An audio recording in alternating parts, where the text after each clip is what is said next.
कि उन्होंने जो आंकड़े दिए, उन्होंने कहा कि लोकसभा से विधानसभा चुनाव के बीच में 1 करोड़ नए वोटर आ गए। तो मैंने राहुल जी को आंकड़ों के साथ ये कहा, 2004 में जिस समय केंद्र में उनकी सरकार थी, हमारे यहाँ चुनाव हुए, लोकसभा से विधानसभा में 5% का राइज था। 2009 में केंद्र में भी उनकी सरकार, राज्य में भी उनकी सरकार थी, उस समय भी जो राइज है वो करीब करीब 5.5% है। अगर उससे कंपेयर करें तो अभी राइज 4% है। 14 में भी 4% राइज है।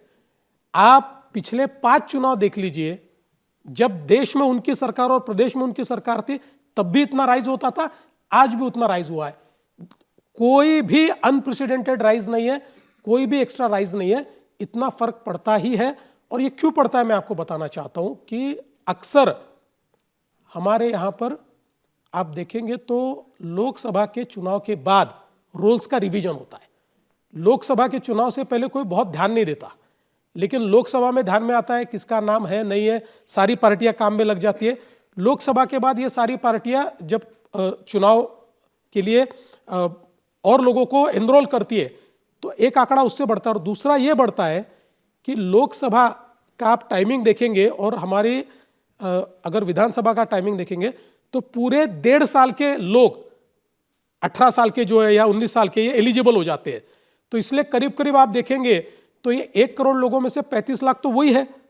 तो इसलिए एक भी एबनॉर्मल चीज नहीं है। जैसे मेरे कॉन्स्टिट्यूएंसी में उन्होंने ट्वीट किया कि मेरी कॉन्स्टिट्यूएंसी में 30,000 वोटर बढ़े इसलिए मैं चुन कर आया, ऐसा उन्होंने लिखा।